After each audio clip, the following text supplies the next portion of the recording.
And what you'll see is that you should have a banner that appears up at the top of your screen just to say that we're now in recording mode. Fantastic. All right, so I'm going to get started just by talking about the logins. You have a completely different system to log into. So what you're going to need is you're going to need a new URL, and that will be coming to you upon the point that your content migrates over to the new environment. So the web team will get in touch and make sure that you have your link.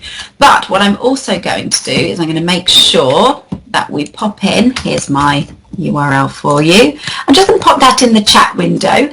And for people who are watching the video, you'll find that the information for accessing the training site, if you want to go through some exercises alongside the video, the information that you need will be on the same page that you found this video on. So look out for that training URL and you'll find a username and a password. Now, for any of you who are on the session today and you want to multitask along with me, you're more than welcome to.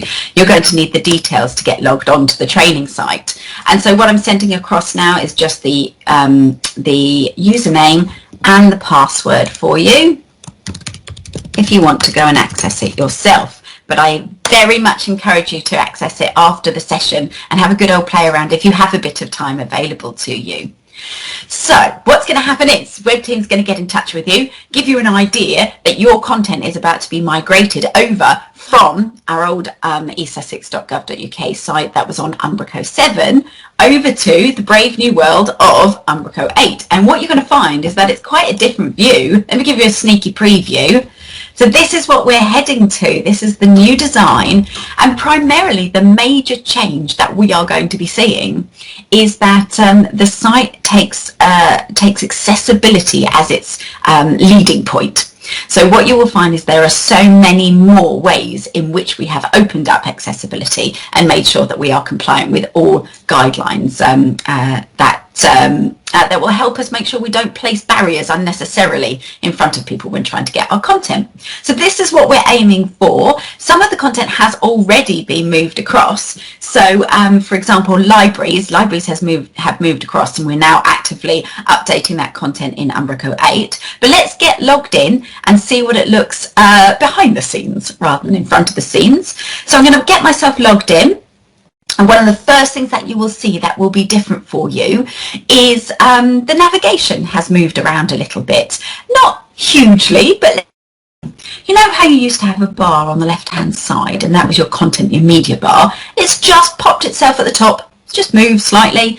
And now you have content at the top on the left-hand side, and that will give you the hierarchical tree of all the web pages and all sections. You can see it's organized very much the same way as the previous version. You've got these little arrows that will help you collapse up all the sections, and in real life obviously you will see all the content areas of the site. And so it will look very much, if I open up the libraries example, it will look very much as you are always familiar with. We've got different templates, as you know. Web authors now, you're quite familiar with the idea. You pick the right template for the right content. That's exactly the same process as well. Left-hand side, you have a list of all your content areas. And as you can see, if I hover over any one of these groupings, I get this ... to the right-hand side of it, just as I did before. And don't worry, because this is a contextual message, a contextual button. As soon as I click on the ... it will show me what I can do. All I'm able to do because of my permissions now is look at notifications or reload. So that's just going to give you a sense of what you can actually do to that section. If I head on down to my Philippa Perryman training area, that's me, and open up my ... totally different environment now. It's giving me a list of everything I can do. And now I can create new pages because my permissions allows me to do that. So I've got all of these template options, which I think most of them are going to be very familiar to you. We have standard content pages, landing pages, task pages, but I'm going to get to that. What I'll do is I'll give you some demos of those templates and how they work. I've also got a few key messages just where things have changed in terms of best practice. For example, guides. We're going to be phasing out the idea of guides being used for anything other than numbered sequences of actions that need to be taken. So, you know, little bits of information that I'll throw out there as we're going. But as you can see, there's so much that is similar. There's a little bit of a layout change, but so many things you'll just immediately go, okay, fair enough. enough. I'm pretty much in the same place.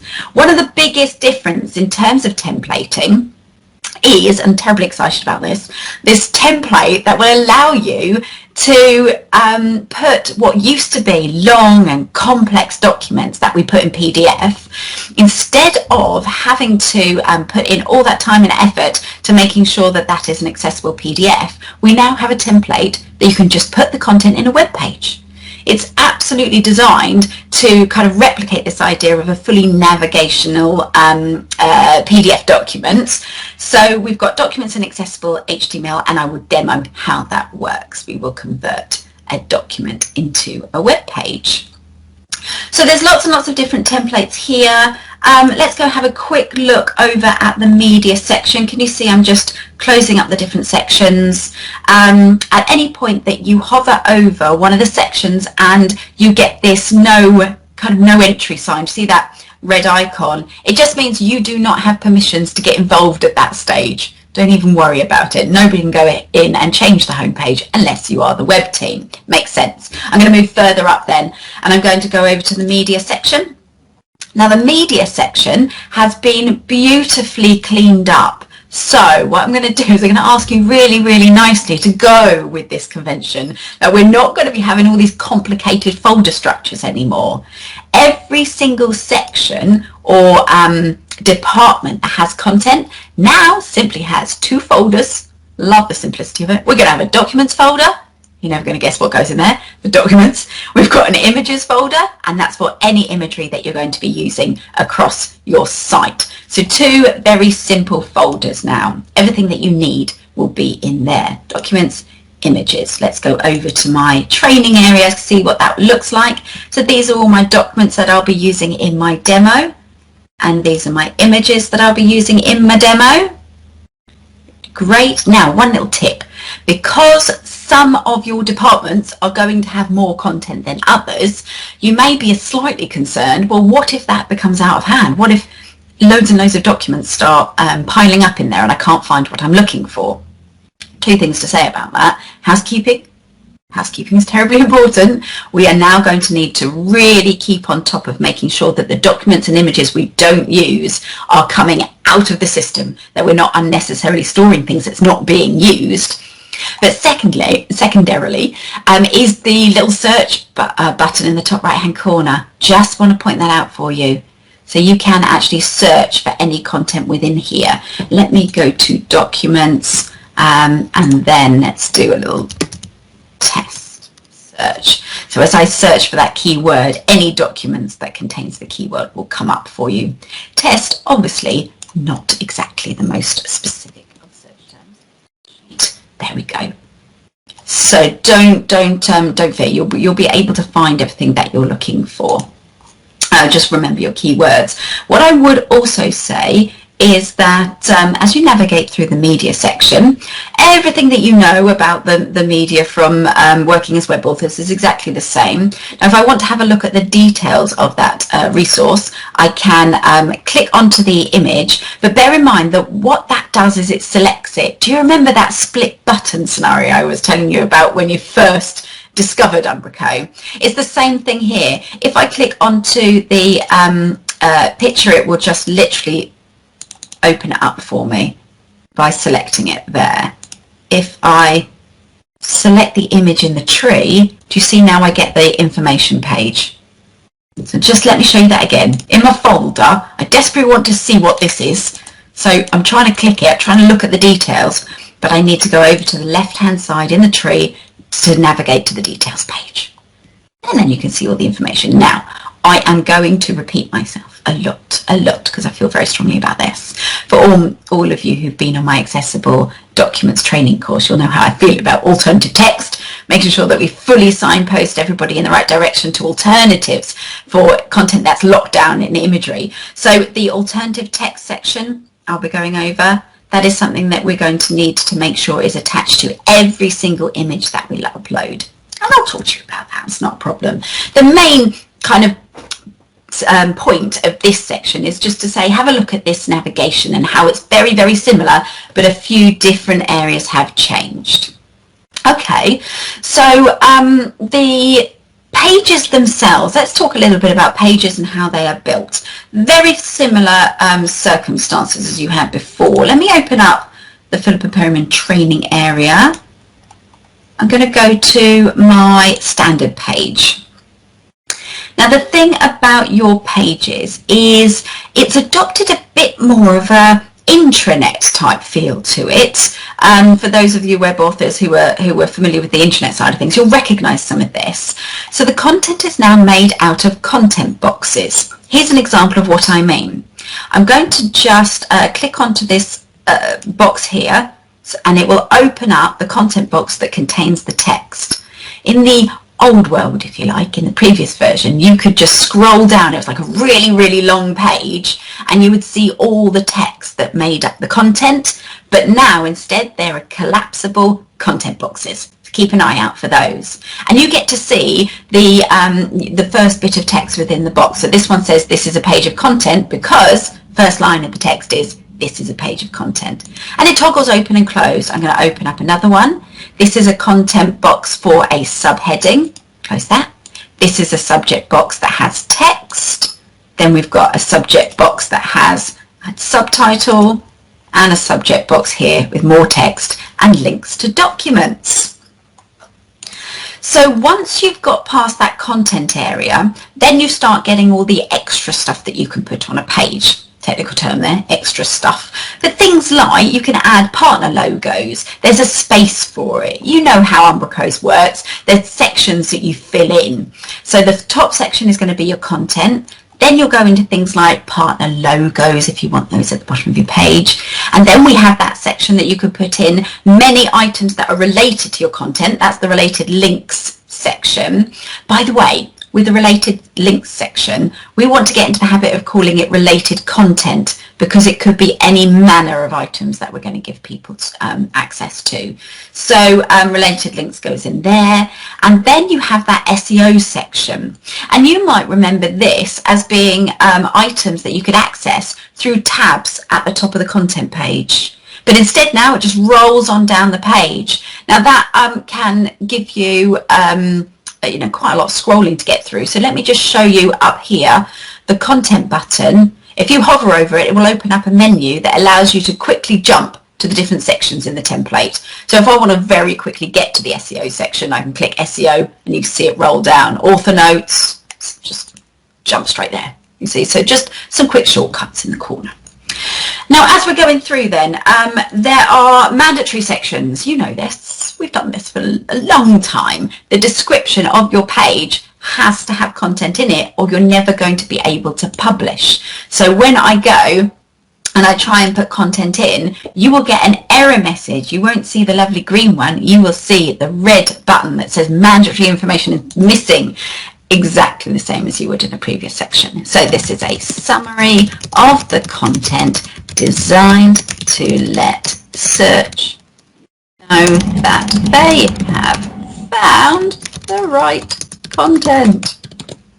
That's what it's for. It should be a custom paragraph for every page you create. It shouldn't just be a copy and paste of the first paragraph of your content because that's cheating.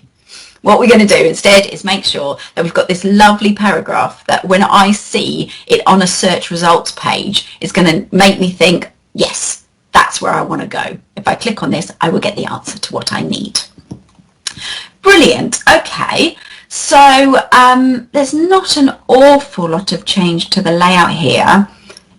If we are happy with the stacking of content boxes, there we go, let's open those up.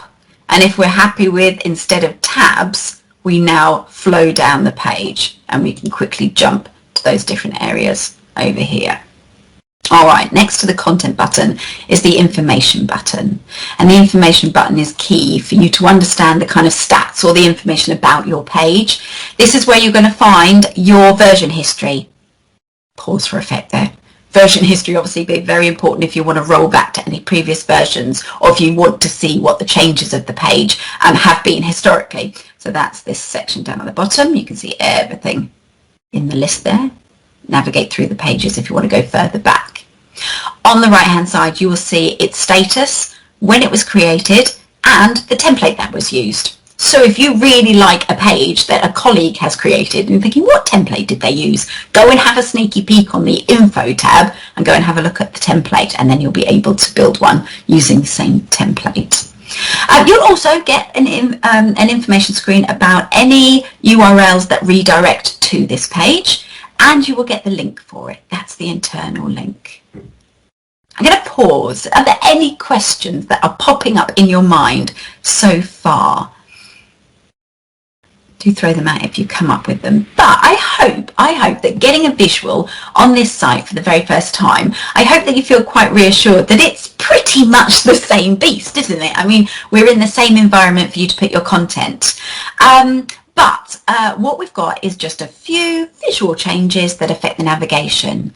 One thing also to point out, I'm just going to head on back to our content section, is the buttons at the bottom. Your buttons that used to be all rolled up into one kind of area are now separated out. It's much clearer to see what you're actually going to be doing. So you've got save and preview. Let me do that. Lovely.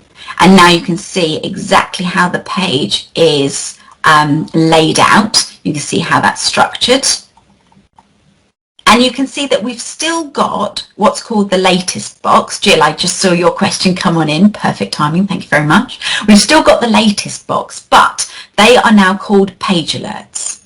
So the terminology has changed slightly, but the latest box will now be replaced by using what's called a shared resource. It will be adding a page alert to your page rather than filling in the latest box. And I'm going to demo that for you in just a few moments, but I just want to finish up with the buttons that we have. So save and preview does exactly what you think it's going to do. Saves the content and previews it. The save button does exactly what you think it's going to do. It's just going to save any changes that you have made so far. Highly recommend you become friends with that button. There is no harm in pressing it as frequently as you make important changes. So keep yourselves onto that save. And then of course you've got your save and publish. That will save all your changes, but it will also push it live, and that becomes content that's viewable to our public, to all of our users. So that will publish it there and then. You have an arrow just next to the save and publish button, and that arrow then allows you to schedule, publish with descendants, or unpublish. If you have any concerns about your content and you want to be given time to just review it, make sure you're happy with it, unpublish it at any time. It just takes it out of the live site, but doesn't delete or change your data, your content in any way. And then if you find that you are uber productive and you want to schedule ahead, then what you can do is you can say, instead of publishing right now when I press this button, I want to schedule it to publish on a particular day. Talking about the concept of publishing and unpublishing, normally in the previous version there wasn't really much to think about, because you could just save and publish and your page goes live. But we now have things like our section collections of different web pages that brought together as one section. We've got guides, and that's what this new publish with descendants is. It's the fact that I could publish both the parent page and all of the child pages all in one go. So that's for your guides and your sections. Head on up to the page that groups them all together, you know, the parent page, and then you can choose publish with descendants. Good. All right. Excellent. So those buttons, slightly more choices than you had before. But what I want to do now is I want to actually start producing a page so that you can see what that's going to look like. I am going to produce a page and then show you how the latest section has changed. Let's start a page over here. I'm going to go to my landing page. When I click onto the dots next to the parent page, I'll be given all my templating options. I'm going to go for a standard content page because I lack creativity at this stage. It's a good catch-all, the standard page. And I'm just going to put in example page for training, where you, of course, will put in your lovely 5 to 7 word descriptive page title that's going to be all the key terms that people will search for your content. And this is where we come to the page alert. it used to be called the latest box. And what I would do is I would click onto the add button. From the add button, I get to go and find any alert. So if I put in E, for example, because I knew what I was looking for, you can see that we've set up some example alerts that you can add to your pages in the training site. Let's go for example alert 1. And what that will do is that will add the shared alert, which is now a resource to everybody.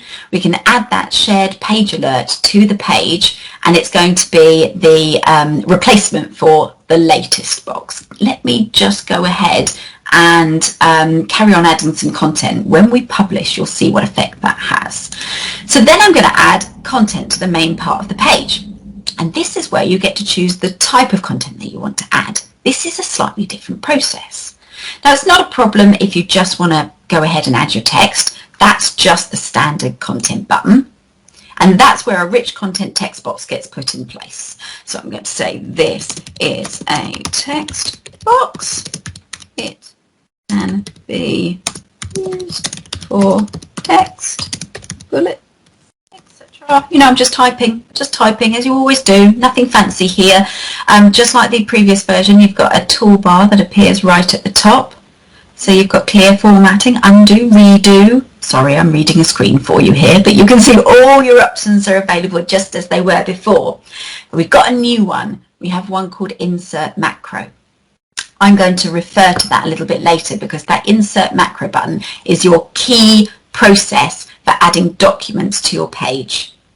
I'll come back to that, but pause for effect. There's your button for documents, and that's a new one. It's not something that you've been working with before. So that's a rich text box. And then what I do is just stack content one on top of each other. If I go to add content and I now want to add an image to the page, I choose image. What that will do is give me a content box where I fill in the information required for my image. Let's go for write a line. Why not?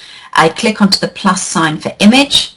It will take me to the content media section. Sorry, the media section, the database in the back end. I will open up the folder that contains the image that I want, navigate through, let's have a map, and then select. Now I've assumed that my image is in place there like it's been uploaded, but I will talk you through the process of making sure that picture is available, take you through the upload process. Let me just do that again then. So let me add a caption. Please make them more descriptive than that. Fix them up. Add in a content, choose the content that you want to have. I'm going to add in a quote now. And every time that you add in a content box, you can see it provides you with all the different parts it needs from it. So quote author here. I don't think I have a picture of a person, but that would be somebody's image so that we can see who's saying that quote. And then we have the attribution text that you could put in there, an attribution link for where you want where that quote comes from, and then the quote text. I'm not going too far in depth here simply because the message that I'm giving on you, the message I'm giving to you is choose the content box, and then you'll be asked for all the content that you need to get that complete. So yes, depending on the alignment, Umbraco 8 will wrap the text around your image and play around with it. Some imagery, because of the ratio of it, will look better full width than it would do aligned to the left or the right. So just play around with the alignment, but you will find that it is absolutely designed to make space on the screen in an accessible way. Okay, so when I click on to save, I'm just saving my content. I've made quite a few changes. Each one of these boxes becomes just a collapsible section. If I need to edit anything, I go into the content box, have a look at the content and make my changes. Okay, now getting to the point where I'm saving and publishing, I'm going to hit the save and publish button, and it will give you that bar that says content published and visible on the website. But of course there is extra information down here. We've got the SEO information of the description. So do bear in mind that is mandatory. Whether you get the error message or not, it's mandatory information. So let's call this off, not optional. save and publish. Your process is the same, isn't it? Pop your content into the boxes, publish away, life goes on. Let's have a look at the results of this one. So what you can see here now is that as you start adding your content, the design around it is something you're going to have to play with. I've got a quote, I've got a picture, my alignment does not work. This is not stacking in the way that that I would want it to be published as a page, and that's because they're each intended for particular types of content. So just play around with it and become familiar with how these content boxes relate to each other. The alert, as you can see at the top, the alert is placed there at the top of the page and is inherited from that shared resource that I showed you. Let's go back to that one again. Now, because it's a hot mess and I don't like the way it's laid out, I can start aligning my content. Do you see the drag and drop? Your content boxes can be dragged and dropped into place. Play around with it, see what works for you, and of course if it's not working for you, then you just press that delete button on the right, which is your trash can. So a bit of experimentation to begin with. Let's see exactly how your content looks best on the screen. Let's delete that one. Are you sure you want to delete? Yes, I do. Going back to the page alerts then, as shared resources, they are actually all collected up in one particular section of the website. Umbraco stores them all in an area here called shared resources, and they're listed under page alerts and then the department that owns those alerts. So that's where you will find them. As soon as you have the permissions to, you'll find that when you click onto the ... next to an alert section, you'll be allowed to set your own page alerts up. So let's say that I am in a particular department where I want to have a collection of alerts that can be used by my web authors at any time. I click on the ... I go to page alert, and that's where I set up a reusable latest box. Okay. Oh, that's because I'm still in the middle of it. There we go. If I want to edit my page alert, I come over to the shared resources area. This is the easiest, simplest way to update an alert. Find the alert in the list. When you navigate to it, you will see exactly what that alert information is. Content and information allows you to see, again, all that information about the alert, because it's a completely separate resource now in a way that it wasn't before. Okay, any questions about those ones? Again, where you have permissions to, where it's your area and your department, you'll find that you can add in new alerts. You just have to click on the ... as you would for normal page content. So wherever you can, page alert there. That will give you a new one. Give it a name, alert demo. This alert informative. And your alert message goes in this one.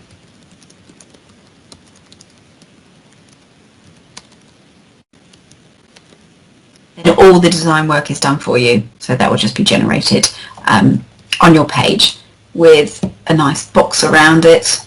Let's have a look. Here we go, nice box around it, and formatted. All right, let's head on back. So, no major changes to the layout particularly. It still feels like a familiar environment. The biggest change for you is going to be that when you navigate to a page, you're going to need to open up the different content areas to get to the stuff that you want to edit. Just become familiar with the idea that you can click, and also if you have lots of content on a page and it's just not working for you, then you can click and drag to rearrange that content. All of the content is now kind of gathered up as content types. If I click on the add content button, any of the content types that you're able to use on that page, given the restrictions of the template, will be available to you. Okay, coming down to my landing page again, I am going to, let's move away. I'm going to click on the dots and I'm going to add in a task page. I'll be honest, it's my favourite of all the templates. Love the task page. It's really, really easy to consume content on a task page. You've got basic information and then a button that allows you to take action. So this page, lovely. I'm not going to have a page alert. Instead, I'm just going to show you your content options. We're on a task template. I can add content, task, image, subheading and video. But remember, it's one button per page. You can only have one task, otherwise you are literally going to confuse your users. So I'm going to start off by adding an introduction paragraph.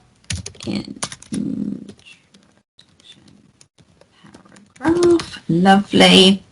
Even spell it correctly for you. Okay. And then I'm going to stack my content until it gets to the point that I'm going to show people the button. Maybe I'll have a subheading. A subheading is automatically given the format of heading 2 structurally in the HTML. So it's going to take care of all that design and all of that HTML structuring that's needed for accessibility. That's all done for you. And then I can use my task. And my task allows me to add any link to any external or internal site. It can also allow you to link to a web form. It will allow you to link to wherever they're going to get the job done. Let's say that in my task button I'd like to give them a link to an internal page. Well, this panel that's opened up on the right, I hope you're looking at and going, well, I know what that is, because they haven't really changed this area much at all. So I'm going to, let's say it's libraries. Let's do a quick search and I want to take them to the library's newsletter, for example. You know how this one works. It's basically that you choose the internal page that you want to link to. Once you've chosen the page that you want to link to, the link title is created for you and the link is created for you, leaving you just to submit. But if I close that one and we start again, if it's not an internal page that I want to link to, if it's an external page, then I just pop the link in the URL box, as I always would. So let's just say that I wanted to go to, you know how I always am, it's always the Environment Agency, it's my go-to. Let's say it's that one. Let's go ahead and take the URL that we want. I just copy that using my shortcut. I'm going to come on back to my task page and we simply pop the link into that box. I will of course need some link text in order to give them a kind of an idea of where they're going, and that should always be descriptive of where they will end up. Environment Agency.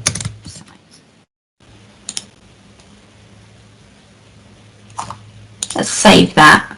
Let's have a look at it. So title, that's always given heading 1. Introduction paragraph should be really descriptive of the purpose of your page and what people are able to do. I can have subheadings. They'll always be formatted in the heading 2 style for you. And then your buttons look like this. The button link text is what you type in and it will link either externally or internally depending on what you choose. So Alexandra, I've just seen, can you still find a page via a tree view of the information architecture? Is that from the home icon? Yes, it absolutely is. It absolutely is. So from there, we have got the, where have I got my task? Oh, there you are, sorry. Am I right in thinking that we're talking about over here, this one? Yeah, open up the little arrows and then just be careful about where you get this tick. Did you see that I just, for some reason, I'm a little random clicker sometimes. I've now selected it to link to the home page. Just be really aware of where that tick goes. So select any page within that tree. When you see that green tick, it's just indicating that that's what it's going to link to. Good. So yes, that tree is still there, or you can search. It's entirely up to you.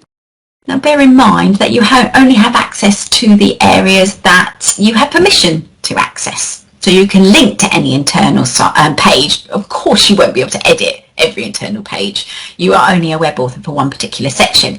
But those departments are now a little bit wider than they were before. So don't be surprised that you actually see more content than you would previously. And that's because our permission groups have widened out into full departments. So you may find actually you have more access than you did before, but you will only be able to see and view and access the stuff that you have permissions to. Good. Okay, so opening up again, I'm going to pause for a moment and just see if you have any questions for me. Because what I'd like to do is to head towards a short break. So I'm thinking a 15-minute break just for us to collect our thoughts. And if you feel like having a go while you're on your break, if you want to see if you can log into the system, have a play, come back to me with any questions that you come across as you're working on it. Or don't, just take a break. Either way, absolutely fine. What I'm going to do after the break is demo how I'm going to convert a document into a web page. And we'll talk a little bit more about accessibility. You know I love to talk about accessibility, so I'll keep talking about it.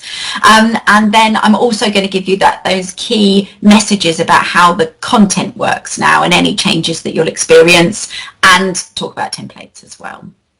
Good. All right, so what I'm going to do is I'm going to turn my mic off, I'm going to turn my video off, I'm going to stop sharing, I'm also going to stop recording, and we will go into a second recording session, so it's a video of 2 parts.